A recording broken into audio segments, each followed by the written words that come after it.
پیارے بچوں، الحمدللہ ربیع الاول کے مبارک مہینے میں ہمیں بہت بڑی خوشخبری ملی ہے۔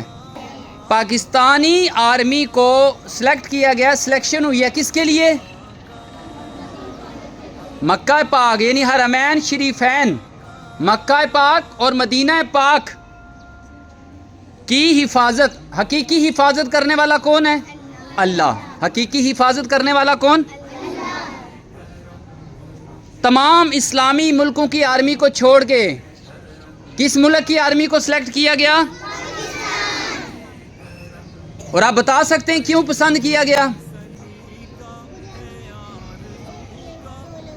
ماشاءاللہ، بنیان المرصوص، ٹیکنالوجی کی وجہ سے نہیں۔ ملک پاکستان ٹیکنالوجی میں ظاہری بات ہے بہت آگے نہیں ہے۔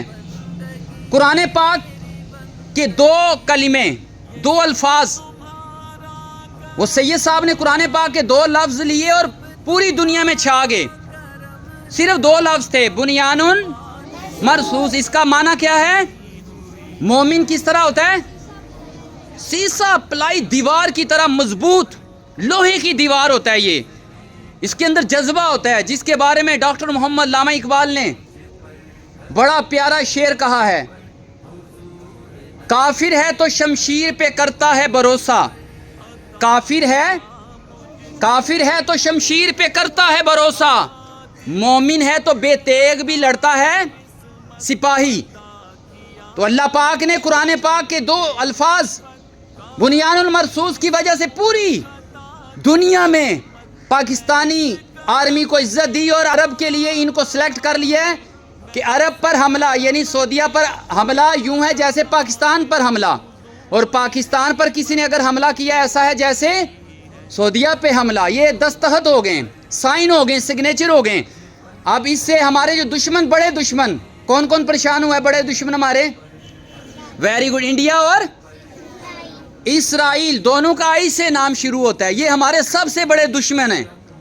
یہ حرمین شریفین کے سب سے بڑے دشمن کون ہیں؟ انڈیا اور اسرائیل۔ یہودی بھی مکہ پاک مدینہ پاک کو نقصان پہنچانا چاہتے ہیں، اور یہ کبھی ان کا خواب پورا نہیں ہوگا۔ اس کی حفاظت اللہ کرتا ہے، فرشتے کرتے ہیں۔ مدینہ پاک میں صبح کو 70,000 فرشتے حاضری دیتے ہیں، پھر شام کو 70,000 فرشتے حاضری دیتے ہیں نبی پاک کے روضہ پاک میں، اور جو ایک بار آتے ہیں قیامت تک دوبارہ ان کی باری، تو ان کی حفاظت تو فرشتے کر رہے ہیں۔ تو مومن دیکھیں اگر قرآن پر عمل کرے تو اللہ پاک کتنی عزت دے سکتا ہے۔ اور یہ دونوں کام کس سے لیے اللہ پاک نے؟ ایک سید زادے سے۔ کس سے؟